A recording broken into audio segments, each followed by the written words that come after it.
Today I bring you a different kind of video talking about a concept for a species pack of DLC. This is common YouTube video fodder, but this one's a little different, I promise you.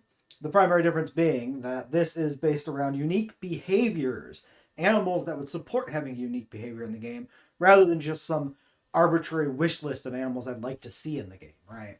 So what that means is essentially finding animals that would support having some sort of unique behavior that works within the game and that are still like unique or fairly unique within the roster. And so these animals are Anzu, Megaraptor, Oryctodromeus, and Othnielia. We'll get into later why it's Othnielia and not Nanosaurus or any other version of that animal, which has a very complicated history of different names. Starting with Anzu, the unique behavior this animal would exhibit in game would be brooding its eggs, like many modern birds. And part of the reason I really like the idea of this animal being in the game with this sort of behavior is to serve as basically a counterpoint to the stereotypical trope of Oviraptor as an egg thief, which is not accurate.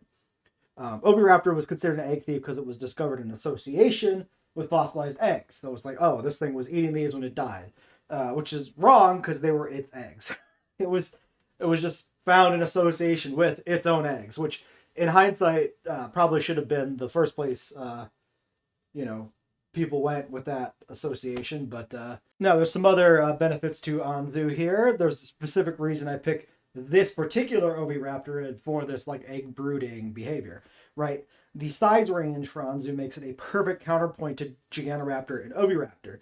We have essentially an extremely large, maybe the largest Oviraptorid in JW2. And in 2 and 3, we have the very tiny, possibly one of the smallest, in the form of Oviraptor itself. So getting a man-sized animal in between those two extremes just further serves to highlight the overall diversity of these animals. Now, there's other things we could have picked within like the similar size range. We could have done like Corythoraptor or Pseudopody. The Pseudopody has like better fossil material, I think. So maybe you can argue that it's a better option for that reason. But Anzu is from Hell Creek. So that helps to add to the diversity of Hell Creek animals in the game, which then factors into the possibility of doing ecosystem-based builds, like real-life ecosystem-based park builds. Diversity is great. Having animals from different continents is great. We have a serious deficit in Southern Hemisphere animals in the game that also needs to be addressed. But I think for the very famous, very well-studied and known formations like Morrison and Hell Creek, it makes a lot of sense to bring in more animals so that we can kind of have, if not everything present in those ecosystems, at least the major things and representatives of the major groups in those ecosystems. And Anzu would slot in as a Hell Creek Oviraptor, right? Furthermore, this also has the added novelty of being a non-Asian Oviraptorid. These are usually associated with being an Asian species. Now we move on to Megaraptor, an animal that people commonly cite as one they want to see in the game in DLC. And so it's an obvious inclusion for that reason. Popular animal, very iconic name. The unique behavior that fits with Megaraptor is the idea of food caching. This is a thing various animals do, but a simple example would be like squirrels, collecting nuts and squirreling them away for a later date. In the case of Megaraptor, it would use the large hooked claws on its hands to grab prey and carry it back to a nest. So the way this would work is that if you have a Megaraptor pen and you have a nest in the pen, male Megaraptors will pick a nest that is theirs, rather than this being the current system where the nests are completely freely available to every animal. Megaraptors, specifically the males, pick a nest. That nest becomes specifically theirs, and they will always drag their prey back to that nest to eat. Rather than eating in the field, hunting down a goat, killing it, and then eating from the carcass, they will specifically hunt down the goat, grab it with their hooked forelimbs, and bring it back to the nest, to the food caching location, where they will eat. And specifically, female Megaraptors will look for a male with food cached in the nest before they will breed. So this creates a unique male-female interaction centered around having food cached and available for the female. Now, if you have more male Megaraptors than you have nests, they will fight each other over the rights to nests. which would also be kind of another unique behavior extended off of this entire system of like claiming nests and caching food. Now, Megaraptor is differentiated from Australopithecus, the only Megaraptoran we've seen in the Jurassic World Evolution series, by being bigger, but we can take this a step further. And the step further is the very simple solution of making Megaraptor fully feathered, which Australopithecus probably should have been feathered too. But correct me if I'm wrong, Australopithecus might have predated the introduction of feathered species, if I'm not mistaken. It was like right around the time of like the content DLCs for Dominion that introduced feathered animals. Our third animal is Oryctodromeus.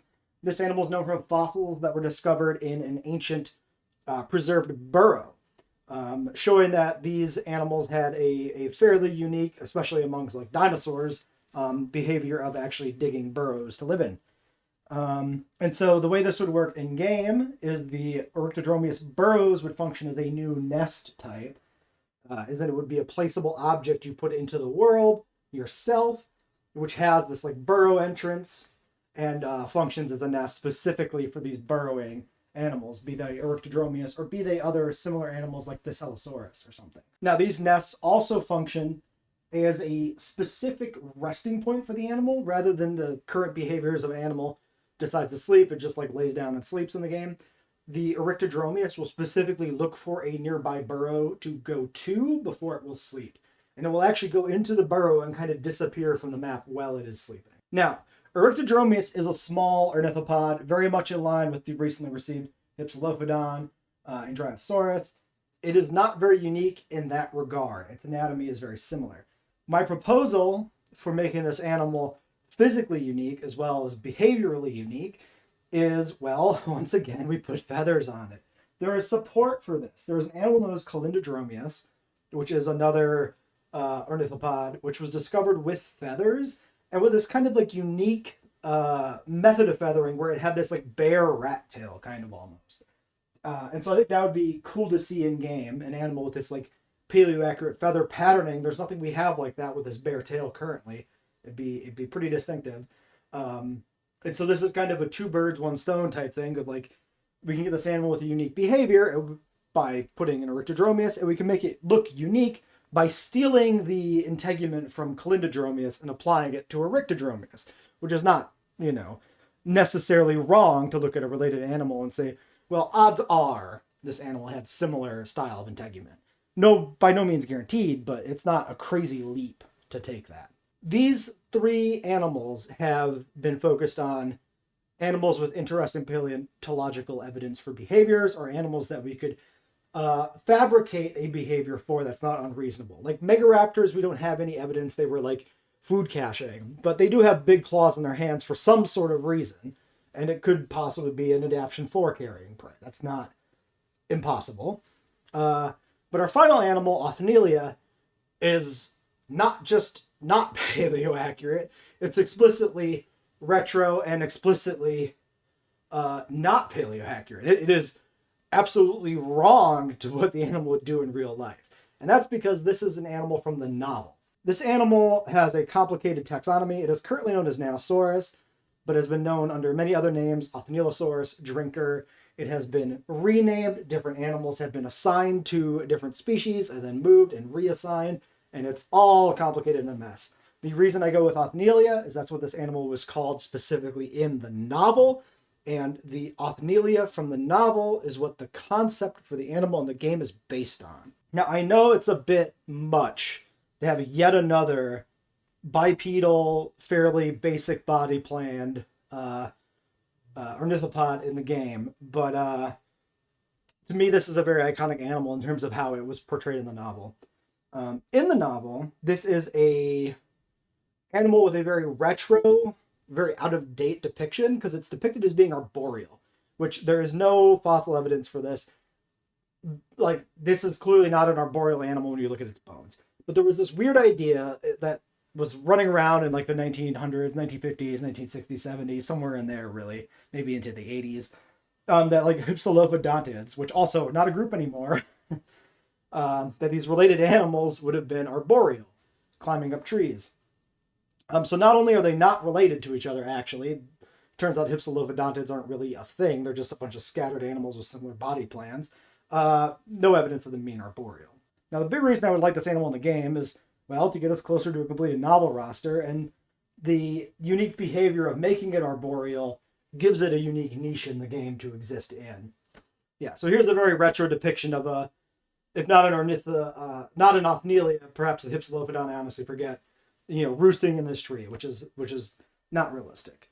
So the way this would work is this would come with a special tree decoration, a very specific decorative tree object you would place in your park, in your Othnielia pen, and your Othies would choose to use this tree as a roost point for sleeping. Similar to the Oryctodromeus dens, tired Othies would look for a tree to climb up and roost so that they could safely, sleep out the night. And to add just a little bit more to the usability of this tree, we would also allow small pterosaurs to roost on it. And so, yeah, that's the entire concept for the DLC pack. Just a fun little exercise. This is kind of an idea I've had in my head since well before the end of DLC and GWE 2.